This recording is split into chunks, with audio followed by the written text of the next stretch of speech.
just one.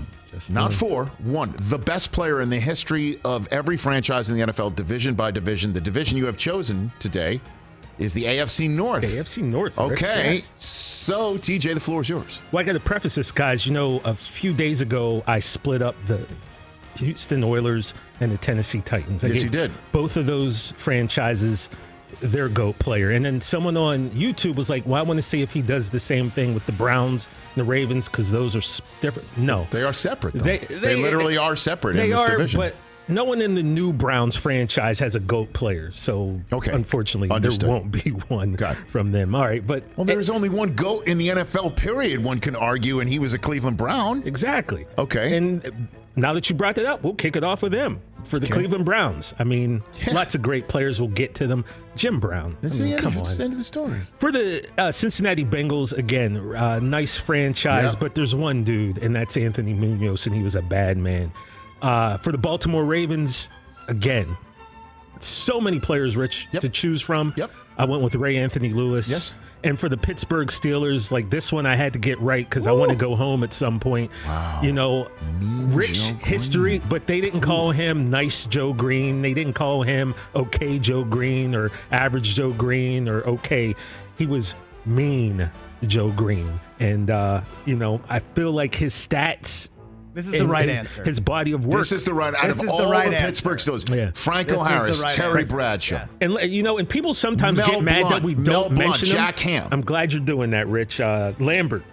Jack Lambert. Palomalu, Bradshaw, Swan, Ward, Big Ben, the Bus, Stallworth, Franco, Rod Woodson. There's so many to choose from. But this is the right about answer. Mean Joe Green is the answer. When Chuck Noll back in 1969 made his first pick, he selected a D tackle from North Texas State, Joe Green, and he went on to play 13 seasons, as we know, 10-time Pro Bowl, 4-time All-Pro, 2-time Defensive Player of the Year, 4 Super Bowls, Rookie of the Year, Hall of Fame, Mean Joe Green, and maybe one of the most iconic commercials of all time. Of course. He was the guy. Can't catch. Jim Brown, the Browns, we could have went with Otto Graham, Joe Thomas, Ozzie Newsome, Paul Warfield, Clay Matthews. I mean, you could give him all your due. Come on, it's Jim worth Brown. mentioning, but it's Jim Brown. The only one a human being that causes Jerry Rice to not be the undisputed GOAT is Jim Brown. And of course, with the Bengals, by the way, all you got to do is just be around any running backs who are around Jim Brown. Yeah. They all flock to him. It's Mr. Brown. I mean, it's Mr. Brown. Exactly. That's what Marshall refers to him as has Mr. his Brown. autograph on his desk right there in front of him. And the Bengals, the other Ken options Anderson, Boomer, Ken Riley, Ocho Cinco, but it was Munoz, so that was easy. No, I think that's the one. Arguably, 15 years, it might be Joe Burr. It By could the way, be, yeah. I agree. Joey Burrow has the opportunity to build that in there for sure. But Munoz, people, when they list the greatest O-lineman of all time, he's on the very short list of who's the greatest. 11 Pro Bowls. Speaking of Marshall Faulk, one of my favorite Marshall Faulk stories of all time is he told a story, Rams versus the Arizona Cardinals, or could have been the Phoenix Cardinals back in the day. Who knows, right? And I think, who was it? It was somebody that was on their team, a running back, name escapes me, who was barking at the Rams bench all day long. Like just barking, giving a lip to the Rams bench, and Marshall was leading the charge of the Rams, basically. Who the hell's this guy? Mm-hmm. So he had an incredible run and barked at the entire Arizona Cardinals bench, went right down the row, just giving all sorts of lip right back at him. And he noticed as he was going through, one of the guys who he was giving lip to, just giving it all, was Cardinals coach at the time, one of the assistants, Mean Joe Green. And he realized that as he was going through the entire line of barking back at Arizona's bench, and he said he doubled back and looked at Mean Joe and goes, I didn't mean you, Mr. Green. My apologies, Mr. Green. Sorry. Bump you. You're cool. And the other story is the NFL 100 all-time team show. One of the guys in studio was Mean Joe Green, because he's on the team, and he was one of the guys when we did the defensive line that we had in studio to be physically there. Mm-hmm.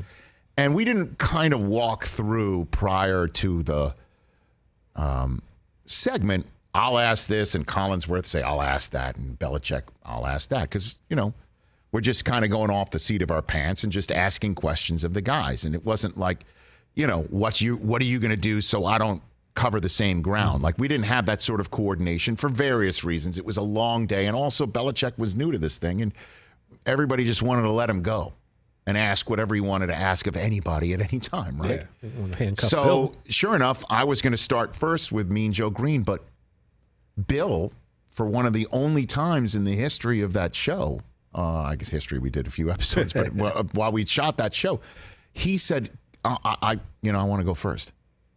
He said, I got a question for him. I'm like, okay, What is it? And I thought it would be anything about the steel curtain defense, Chuck Noll, just run down the list of what a historian of the game like Belichick could ask of Mean Joe Green. And the question he asked of him was about that TV commercial. The Coke commercial. And you could have knocked me over with a feather. What was the question? Do you remember? He said, how many times did it take you to do that? And he said that he had about, 14 Coca-Colas, and he had to drink them down all one after another. He got, basically sick. Slamming Just slamming one soda after another. And Belichick with this big grin on his face. And I just thought, that is so awesome. Like, he went pop culture. Because he probably knew with everything. Mean Joe Green. I don't know. I mean, who knows, man? Bill probably knew everything about Mean Joe. I don't know. I mean, if I had to choose one other than him, how do you not go two other guys? How do you not go Bradshaw? He was the quarterback of 4 championships. Yeah. We kind of forget him. Yeah, Terry does get forgotten. He's always been forgotten by the Montana years. And then, we talk about the Manning Brady years, and now Brady. Nobody ever talks about Terry like that. Because we all know Terry is the guy on TV or the guy who's been in movies and stuff like that. But Terry had a hose too, man. He could throw it. You think it's because the Steelers were so talented, Rich? Well, and it's also that they're known for their defense. Yeah. And known for running the ball. Right. Yep. And Terry, if you look at Terry's numbers, very average, 52% completion, only 2 more touchdowns than interceptions. And a lot of love there. But there's a bottom line to that, though. 4 rings. Right. That's there's and one other piece of pushback. I'm very partial to Mel Blount. They changed the rules for him. Yeah. They changed the rules because he was such a major physical presence. Still is. He still, when you see him at the Hall of Fame with his cowboy hat, you think he could still give you a few snaps. I'm serious. A lot of guys his age, they kind of have the noticeable limp and things. Mel Blount stands tall with the hat. First time I ever saw him at the Hall of Fame, and you keep looking up. Bruce Smith is the other guy that you keep looking up, and he keeps going, like longer, more than you think he would when you're in person. And Jonathan Ogden, who is the only other Raven you could throw into the conversation. Yeah. With Ray Lewis, who was drafted in the same year, right? He was the first pick before Ray. Ogden was the first draft choice in the history of the Baltimore Ravens. Yep. But Mel Blount, when I first met him and I saw him, I'm like, my first thought was no wonder they had to change the rules. Yeah. Like, this guy at that height and that wingspan and that brain was sitting back there in that era? Oh, where there were rules that didn't protect the offense. We're in that era? Yeah. And I'm glad you mentioned Ogden. We didn't get a chance to do the Ravens. Of course, Ed Reed, Jonathan Ogden, Haloti Nagata, Jamal Lewis, T-Suggs, T-Sizzle. It really came down to Ray, Ed, and Jonathan Ogden. It's Ray. You can't. I don't even think Ed would argue about Ray. Ed Reed is going to, when you go and look at this, though, there are going to be a lot of comments that say Ed Reed should have been the guy. The greatest Raven of all time? Come on now. No. Ray still looms today. He still is the personification of that defense back in the day that they still wear as a mantra for the franchise. Ogden is the only guy that I think could be involved just for a split second in the conversation. And I say that with love and affection for Ed, but Ed already knows that. Ed was at the U after after Ray. I mean, he knows the drill. Well, I think back to, and Chris, you probably know this was a clip of Brady and Belichick game planning, and they are just praising Ed Reed like, dude, at the NFL 100 all-time team show, there was only one player that came through that Belichick invited to be with him in his Bellustrator segment. Was Ed? Because he had a special tape just for him, on him, and it was Ed Reed. If Bill could have got the chance to coach Ed, not in a pro, No did coach him in the Pro Bowl, question. but oh my gosh, No they could have got Ed on the Patriots. Question. Oh man.